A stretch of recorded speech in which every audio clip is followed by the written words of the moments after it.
In Golf Tips from the Tour, I've tried to embrace values that began, with the beginning of the game of golf, really. And that's really the whole emphasis of the game, is the values that are instilled from the beginning. And some of the things that I think about that I like is the fact it teaches you how to act. It teaches you how to be respectful of others. It teaches you how to practice good ethics. It teaches you how to be a competitor. And it teaches you how to win, and it teaches you how to lose. And I think that's really important in life, that you have all those qualities. And since the beginning of time, some of the better players, people that, obviously that have impacted me, and I think maybe every other golfer out there, is probably starting off with the, like Harry Vardon would be probably the first guy that comes to my mind, simply because he invented the grip that we all use, and he was a great player in his own right. And I just heard about him and read about him and that sort of thing. And then there was, guys like Bobby Jones, who obviously was a natural, who knew how to win, quit the game when he was 28, but he'd already won everything. And so that's an impressive story, and a great golf swing. He was probably the first guy with a modern swing. After that, the guy who maybe has had the most influence on my swing is probably Sam Snead. I've had the opportunity to watch him swing a lot, and he was just a natural. I think maybe he might have been the greatest ball striker ever.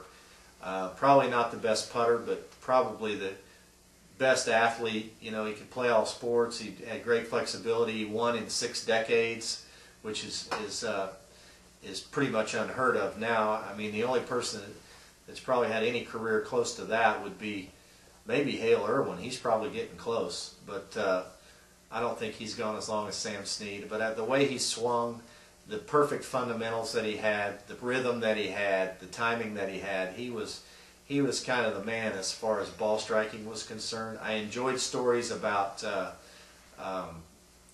Walter Hagan. I thought Walter Hagan was good for the game because he had a lifestyle that was jovial. He didn't really practice very much, but he could score, and he was kind of the first guy who came along that really let everybody know it was okay to scramble, and it was okay to be able to shoot a score without hitting the ball perfect. And nowadays, on the tour, scrambling is such a big thing that Walter Hagan would probably be proud of the way things have turned out and how much importance there is on the short game now. He was probably the starter of that. The guy used to get up and down from everywhere. So him, Ben Hogan probably was the next guy to come along. I'm sure I'm going to miss a few people in here. Byron Nelson is a personal friend of mine, and he's probably the greatest person to ever play golf, and he was probably the example that most golf professionals should follow. If you're going to be like somebody, you want to be like Byron Nelson. I mean, he treated people so well, and he was definitely great for the game. Obviously what he did there in Dallas with that tournament, what he did with all the charity work, what he did with people. He took the time to sit down and speak to every one of us. That was really that was kind of like a treasured moment in my life, having him around. So after that, I would say Ben Hogan. I think Ben Hogan probably defined the modern fundamentals of golf. He probably wrote the greatest golf book ever, The 5 Fundamentals. He spent probably more time practicing than anybody who's ever played. He probably enjoyed practicing more than anybody who ever played.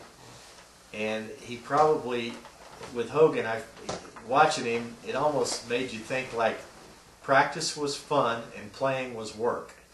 And that was kind of like the rewarding times for him was being able to practice and just get so good that when he got on the golf course that there was no way he was going to lose because he practiced so much. So that was the example that I kind of followed when I started my career, was Hogan, because of his practice ethic. He just worked all the time. And then after that, I would say Arnold Palmer came along, and he popularized the game. We probably all owe Arnold Palmer a debt of gratitude, because he was the one who got on TV. He made it popular. He made it fun for people to watch. He was a everyman sort of guy. You know, he got along with the country club people, but he got along with the municipal people. He got along with everybody. They all loved him, and they still do. And so that's probably why he's one of the most popular sports figures ever. Plus, he was a great player. Then Nicklaus came along, and when I was growing up, that was the guy who was on TV winning all the tournaments, was Nicklaus. So he's always been one of my idols. Him and Lee Trevino were probably my two biggest idols growing up in golf, because I like the way Nicklaus could handle pressure, just like Tiger Woods. I think that, you know, as time goes by, you forget about certain things, but one thing I haven't forgotten is Jack Nicklaus made almost every putt he needed to make, and in competition when it counted. And so that's something that will live with me forever. And then I like Trevino, because Trevino, he had everything going against him, or what you would consider an unfundamental golf swing. He practiced all the time, and he just perfected it, and he trusted it, and then he won with it in competition. And I've had the opportunity to be around him some, and I really enjoy talking to him, because how he thinks, I think, is a lot how I think. I think the way he thinks is the reason that he had the success he had. He was always thinking about, what can I do versus what can go wrong. He's always thinking about, this is what I want and this is what I'm going to do, and then he went out and did it. And so I've always been a big fan of Lee Trevino. More into the modern day, Watson, I'm from Kansas, and Watson is from Kansas City, so I kind of was following him along. He's about 12 years older than me, I think, so he was in college, and then on the pros when I was still in middle school, and we watched him, and when he was playing his best, he was winning a lot. Johnny Miller obviously was a great player.